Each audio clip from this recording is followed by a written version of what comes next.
the log. I want us to get into the discussion that we are having this afternoon, and it's all about gaming in Kenya. In studio, I am with Ronnie Lusigi, who's the team manager for Kenya, and Barbara Mahush, one of the participants that represented the country at the World Championships in Turkey. We want to talk about gaming in Kenya and what the calendar presents for 2023. Welcome to Scoreline. Ronnie, how are you doing? Thank you very much, Robinson. It's been a while since you were here on Scoreline. Yeah, sure. The last time I was here, we were going for another championship. Yes. And you hosted us, so thank you, and we are happy to be here. Welcome. Barbara, good to have you here. How's your day so far? My day is going great. It's about to get even better. Yes, I want us to get into this conversation, and before even Ronnie, you comment on it, Barbara, you are one of the participants representing Kenya at the championships in Turkey. How was it? Well, it was quite a good experience, one of a kind. It was mind-opening as well, because so many diversities were presented at one place, and it was good to just learn from everyone. Yeah. Ronnie, being the team manager, you took 7 players to Turkey. I mean, what can you say of that experience that the gamers got in Turkey? It was a wonderful experience, and very big shout out to the Global Esports Federation, who are our overarching global body in esports. And it was a good experience because it was the first time Kenya was taking part in the World Cup version of esport. And so just to see our players competing at the global stage, representing the nation and the continent, it was really a wonderful learning experience. Barbara, when did you get into gaming? Into gaming, and professionally, I was 9 years old when I started. My dad bought us PS3 at the time when it was PS3, PS2. So that's when I started gaming. And professionally, I started last year. Yeah, so it was just building up on a skill, but now getting seriously into it.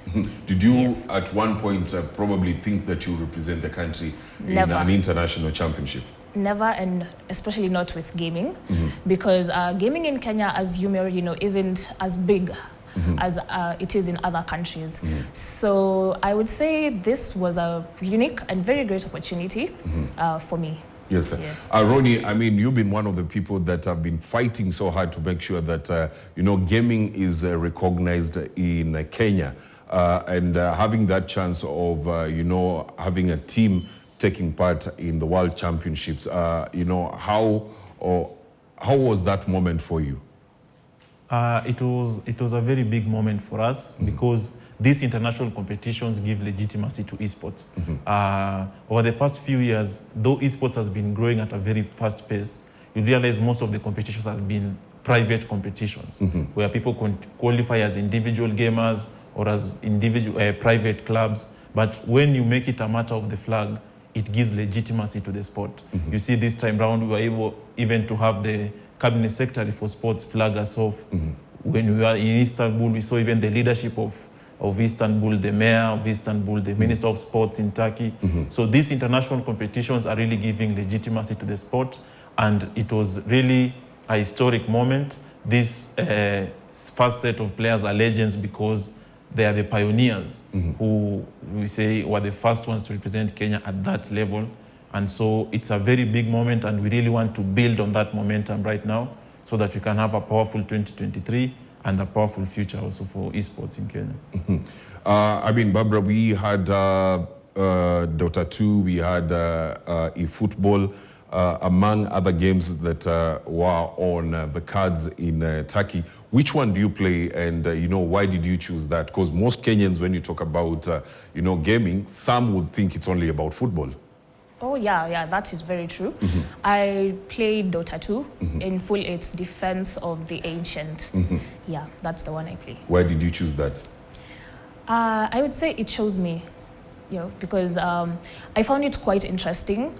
It's a relatively new game. It's not so popular in Kenya, but it is widely known outside. That's why they even have competitions on it. So I chose it because it does involve a lot of strategy, a lot of brain power. And I just fell in love with the game. Yeah. yes. Competing against other, players from around the world, what is it that you learned? Oh, I did learn a lot. First of all, when we got there, we played with quite highly advanced machines, high tech. So it felt they had good Wi-Fi. The keyboards were great, the PCs. So I felt that if we did have that sort of machine, those sort of equipment, the players would have an easy time, okay? Because we have challenges among players with slow Wi-Fi and all that. So it's one part of investment that we could look into. And yeah, we did learn, we got numbers from other coaches who would have friendlies later this year, very soon actually, so that we could also up our game. Yeah. Speaking of upping the game, Ronnie, 2022, I believe, was a year that, opened doors for esports generally in the country. What should we look forward to in 2023? Yeah, so 2023 is getting bigger. As you say, 2022 we had 2 international competitions, the Commonwealth Esports Championship and the World Esports Championship. Now in 2023, it's a historic moment for esports because the IOC, the International Olympic Committee, is finally now preparing an event in Singapore this June. They'll have the first live esport event competition because we are making a bid for esport to be an Olympic sport. So we shall have the inaugural Olympic Esports Week in Singapore, June this year. Then we shall have the first leg of the International Championship by IESF in Iasi, Romania. That is in August. We shall be sending a team. Then the second leg of the World Championship shall be in Riyadh by the Global Esports Federation around November there. So we have 3 huge competitions coming up, but also inside the country we also have other competitions. For simulation football, we have E-League One Tour. We'll be taking the champion to France. That one should start late next month. Then we are also now speaking with the Football Kenya Federation because FIFA do have an esports category. Yes. And we are looking forward to see Kenya participate in the FIFA E-Nations Cup. So this year is a big year. We are calling on all gamers and also you, our friends in the media, to spread the word out there so that all the talented gamers can come for these open trials and recruitment, and you are only selected on merit. So come, win against the others, and you shall represent your country. Well, I want us to take a short break. When we come back, we continue with this conversation on esports in Kenya. And aside from that, we'll be looking at what to expect when Arsenal host Manchester United this evening. That will be after the break.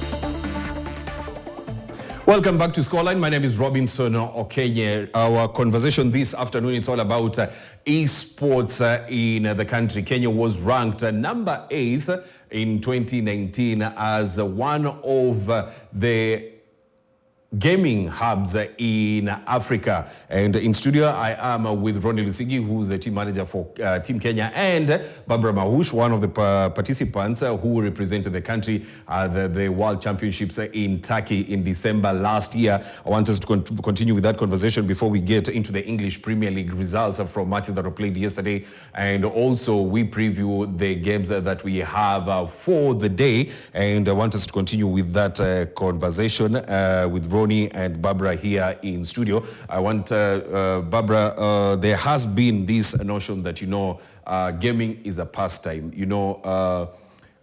What should be done to demystify that notion? Thank you for your question. I love what was said earlier.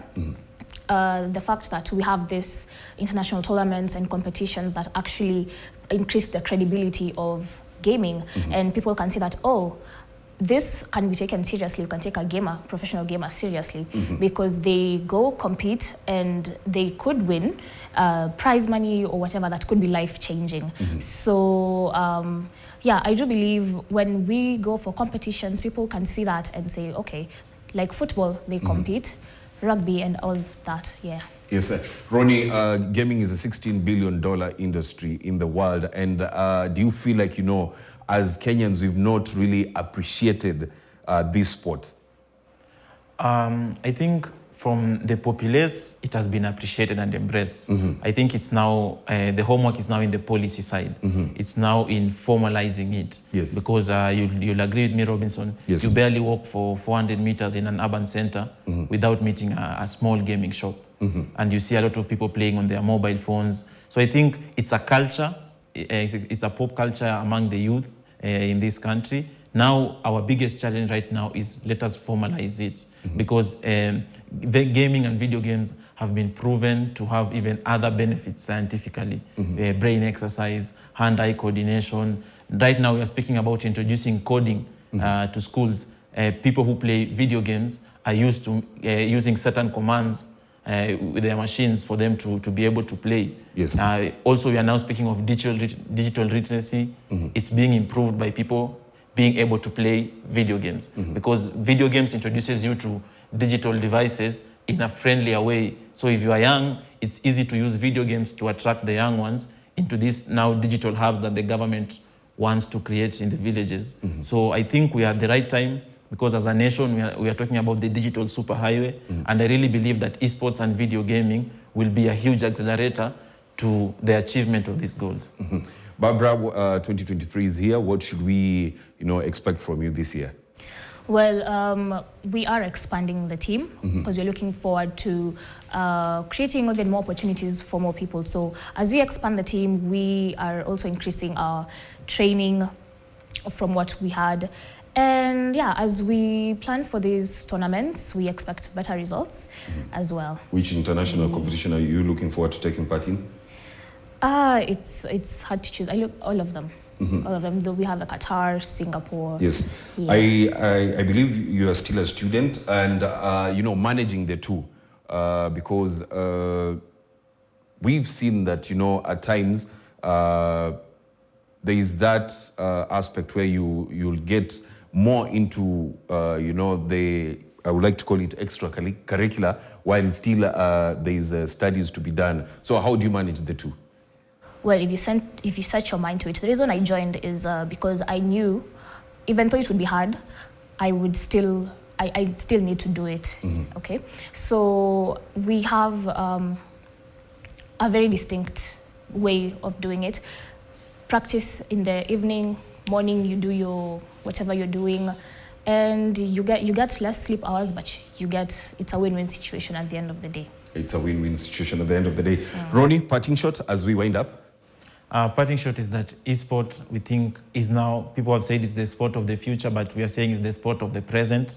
And just to call on every, especially sporting federation in Kenya, that let us build those synergies between esports and traditional sports, because esports can really attract even the young people to esports. So, and also a call out to our policy makers that we shall be reaching out to just embrace this with open arms and to try it, because esport is now the sport of the present, and we are looking forward to a very big year, and we are targeting at least a medal in one of these events that we are going this year. Thanks a lot, Ronnie Lusigi and Barbara Mausha, for getting time to come and talk to us on esports and gaming in the country. We'll be looking forward to seeing the events that you'll be having this year, and we'll continue with that conversation. Thanks a lot.